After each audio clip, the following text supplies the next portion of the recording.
மெய்யாகவே நான் உங்களுக்கு சொல்லுகிறேன், ஆட்டுத் தொழுவத்துக்குள் வாசல் வழியாய் பிரவேசியாமல் வேறு வழியாய் ஏறுகிறவன் கள்ளனும் கொள்ளைக்காரனுமாயிருக்கிறான். வாசல் வழியாய் பிரவேசிக்கிறவனோ ஆடுகளின் மேய்ப்பனாயிருக்கிறான்.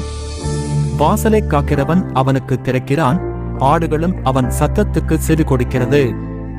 அவன் தன்னுடைய ஆடுகளை பேர் சொல்லி கூப்பிட்டு அவைகளை வெளியே நடத்தி கொண்டு போகிறான். அவன் தன்னுடைய ஆடுகளை வெளியே விட்ட பின்பு அவைகளுக்கு முன்பாக நடந்து போகிறான். ஆடுகள் அவன் சத்தத்தை அறிந்திருக்கிறபடியினால் அவனுக்கு பின் செல்லுகிறது. அந்நியருடைய சத்தத்தை அறியாதபடியினால் அவைகள் அந்நியனுக்கு பின் செல்லாமல் அவனை விட்டோடிப்போம் என்றார். இந்த உவமையை இயேசு அவர்களுடனே சொன்னார். அவர்களோ அவர் சொன்னவைகளின் கருத்தை அறியவில்லை. ஆதலால் இயேசு மறுபடியும் அவர்களை நோக்கி, நானே ஆடுகளுக்கு வாசல் என்று மெய்யாகவே மெய்யாகவே உங்களுக்கு சொல்லுகிறேன். எனக்கு முன்னே வந்தவர்கள் எல்லாரும் கள்ளரும் கொள்ளைக்காரருமாயிருக்கிறார்கள். ஆடுகள் அவர்களுக்கு செவி கொடுக்கவில்லை. நானே வாசல். என் வழியாய் ஒருவன் உட்பிரவேசித்தால் அவன் இரட்சிக்கப்படுவான். அவன் உள்ளம் புறம்பும் சென்று மேய்ச்சலை கண்டடைவான். திருடன் திருடவும் கொல்லவும் அழிக்கவும் வருகிறானே என்று வேறொன்றுக்கும் வரான். நானோ அவைகளுக்கு ஜீவன் உண்டாயிருக்கவும் அது பரிபூரணப்படவும் வந்தேன். நானே நல்ல மேய்ப்பன். நல்ல மேய்ப்பன் ஆடுகளுக்காக தன் ஜீவனை கொடுக்கிறான். மேய்ப்பனாயிராதவனும் ஆடுகள் தனக்கு சொந்தமல்லாதவனுமான கூலியாள் ஓனாய் வருகிறதைக் கண்டு ஆடுகளை விட்டு ஓடிப்போகிறான். அப்பொழுது ஓனாய் ஆடுகளை பீறி அவைகளை சிதறடிக்கும். கூலியாள் கூலிக்காக வேலை செய்கிறவனாகையால் ஓடிப்போகிறான். ஆடுகளுக்காக அவன் கவலைப்படான். நானே நல்ல மேய்ப்பன். பிதா என்னை அறிந்திருக்கிறது போலவும் நான் பிதாவை அறிந்திருக்கிறது போலவும் நான் என்னுடையவைகளை அறிந்தும் என்னுடையவைகளால் அறியப்பட்டுமிருக்கிறேன். ஆடுகளுக்காக என் ஜீவனையும் கொடுக்கிறேன்.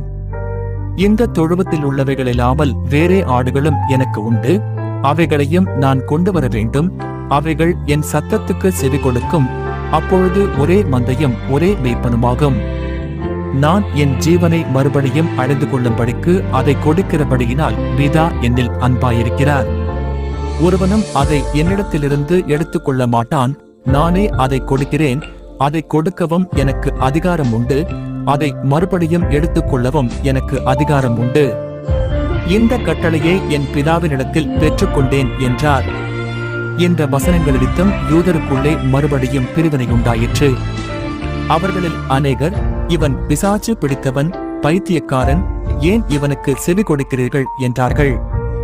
வேறே சிலர், இவைகள் பிசாசு பிடித்தவனுடைய வசனங்கள் அல்லவே, குருடருடைய கண்களை பிசாசு திறக்க கூடுமா என்றார்கள். பின்பு எருசலேமிலே தேவாலய பிரதிஷ்டை பண்டிகை வந்தது.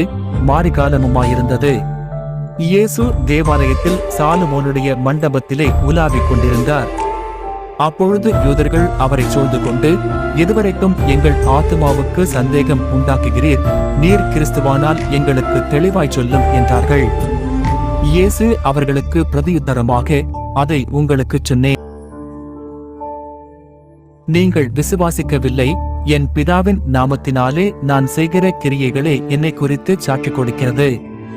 ஆனாலும் நான் உங்களுக்கு சொன்னபடியே நீங்கள் என் மந்தையின் ஆடுகளாயிராதபடியினால் விசுவாசியாமல் இருக்கிறீர்கள்.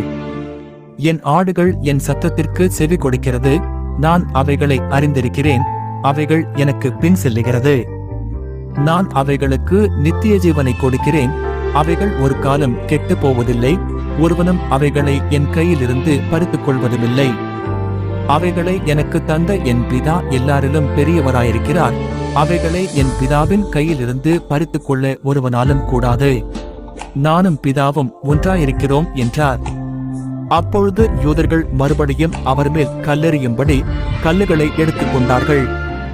இயேசு அவர்களை நோக்கி, நான் என் பிதாவினாலே அநேக நற்கிரியைகளை உங்களுக்கு காண்பித்தேன். அவைகளில் எந்த கிரியை நிமித்தம் என்மேல் கல்லெறிகிறீர்கள் என்றார். யூதர்கள் அவருக்கு பிரதியுத்தரமாக, நற்கிரியை நிமித்தம் நாங்கள் உன்மேல் கல்லெறிகிறதில்லை. நீ மனுஷனாயிருக்க உன்னை தேவன் என்று சொல்லி இவ்விதமாக தேவதூஷணம் சொல்லுகிறபடியினால் உன்மேல் கல்லெறிகிறோம் என்றார்கள். இயேசு அவர்களுக்கு பிரதியுத்தரமாக, தேவர்களாயிருக்கிறீர்கள் என்று நான் சொன்னேன் என்பதாய் உங்கள் வேதத்தில் எழுதியிருக்கவில்லையா? தேவவசனத்தை பெற்றுக் கொண்டவர்களை தேவர்கள் என்று அவர் சொல்லியிருக்க, வேத வாக்கியமும் தவறாததாயிருக்க பிதாவினால் பரிசுத்தமாக்கப்பட்டும் உலகத்தில் அனுப்பப்பட்டும் இருக்கிற நான் என்னை தேவனுடைய குமாரன் என்று சொன்னதினாலே தேவதூஷணம் சொன்னாய் என்று நீங்கள் சொல்லலாமா? என் பிதாவின் கிரியைகளை நான் செய்யாதிருந்தால் நீங்கள் என்னை விசுவாசிக்க வேண்டியதில்லை. செய்தேனேயானால் நீங்கள் என்னை விசுவாசியாதிருந்தாலும் பிதா என்னிலும் நான் அவரிலும் இருக்கிறதை நீங்கள் அறிந்து விசுவாசிக்கும்படி அந்த கிரியைகளை விசுவாசியுங்கள் என்றார். இது நிமித்தம் அவர்கள் மறுபடியும் அவரை பிடிக்க தேடினார்கள். அவரோ அவர்கள் கைக்கு தப்பி யோர்தானுக்கு அக்கறையிலே முன்னே யோவான் ஞானஸ்நானம் கொடுத்து கொண்டிருந்த இடத்துக்கு திரும்பி போய் அங்கே தங்கினார். அநேகர் அவரிடத்தில் வந்து, யோவான் ஒரு அற்புதத்தையும் செய்யவில்லை, ஆகிலும் இவரை குறித்து யோவான் சொன்னதெல்லாம் மெய்யாயிருக்கிறது என்றார்கள். அவ்விடத்திலே அநேகர் அவரிடத்தில் விசுவாசம் உள்ளவர்களானார்கள்.